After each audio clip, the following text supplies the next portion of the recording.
Selamat pagi Bapa, selamat pagi Yesus, selamat pagi Roh Kudus.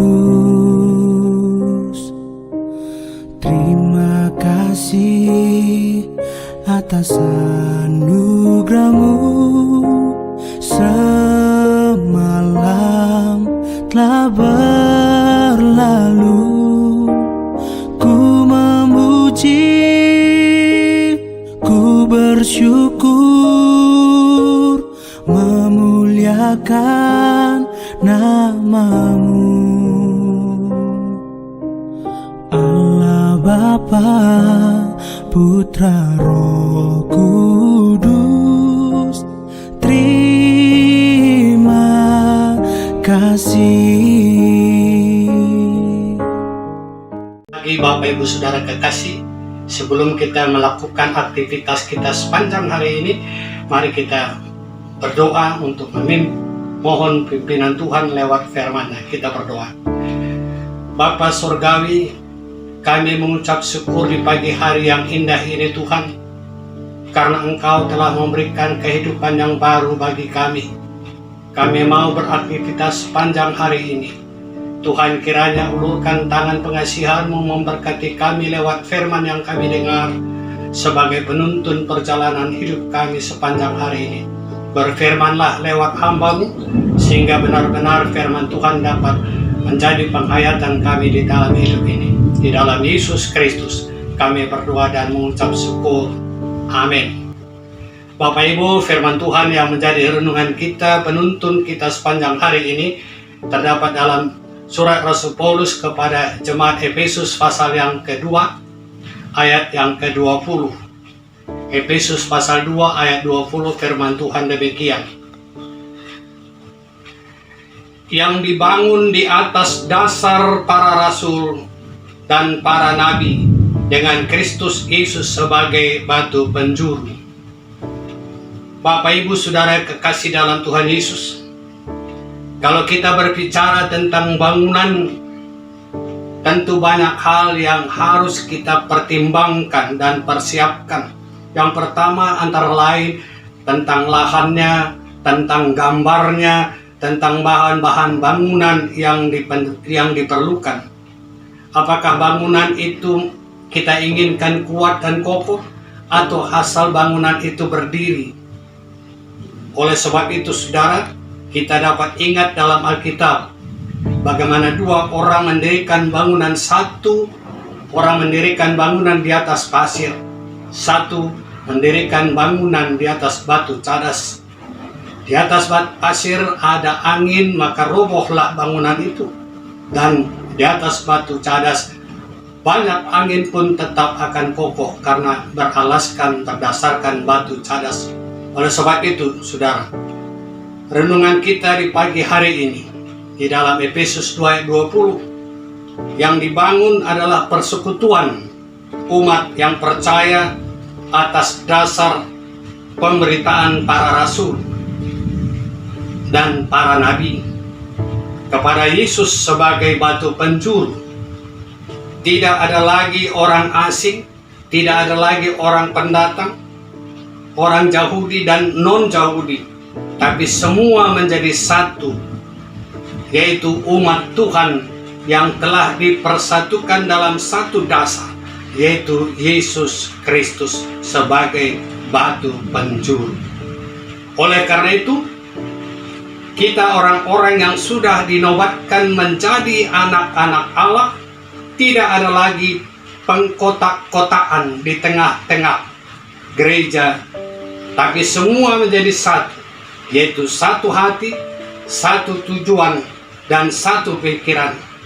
Seperti ada lagu yang mengingatkan kita bahwa satu di hadapan Tuhan berbunyi, ku tak pandang dari gereja mana, dan seterusnya saudara.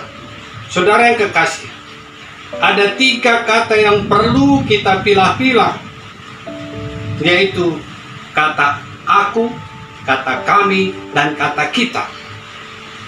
Kalau kita perbesar kata aku, maka berarti keegoan kita yang kita munculkan.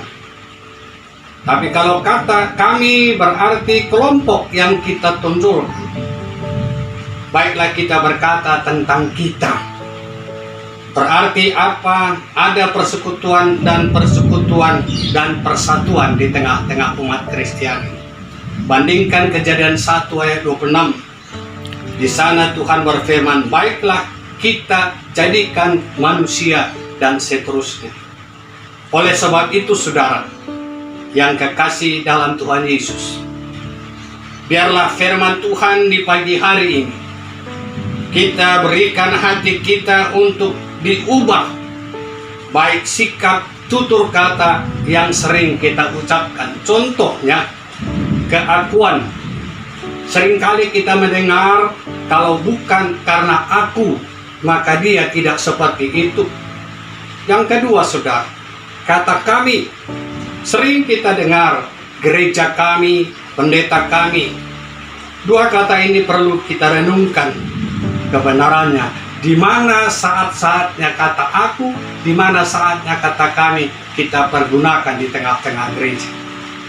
Bila kita sudah mengaku dibangun oleh pemberitaan para nabi dan para rasul atas dasar Yesus Kristus sebagai batu penjuru, maka itu berarti kita sudah disatukan dalam satu persekutuan yang erat, tanpa memandang karo gubung, karo jahe.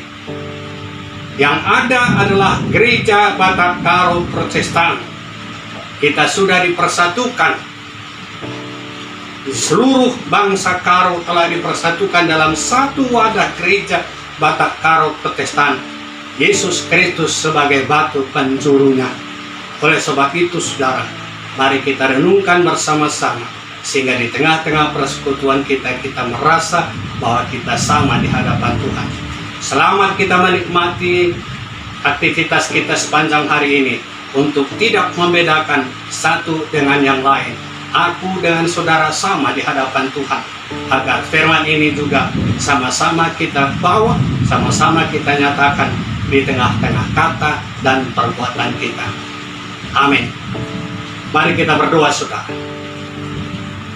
Bapa Surgawi, kami mengucap syukur dan terima kasih atas firman-Mu yang menyapa kami dan menyapa seluruh jemaat-Mu dimanapun yang mendengarkannya. Biarlah semua Tuhan berkati mereka. Hamba juga berdoa bagi pemimpin bangsa kami, Presiden, Wakil Presiden, Kabinet Indonesia Maju, TNI Polri, tim gugus depan penanggulangan COVID-19. Tuhan berkati tugas yang mereka laksanakan untuk kemakmuran rakyat dan bangsa kami. Berkati agar pelaksanaan vaksinasi boleh berjalan dengan baik.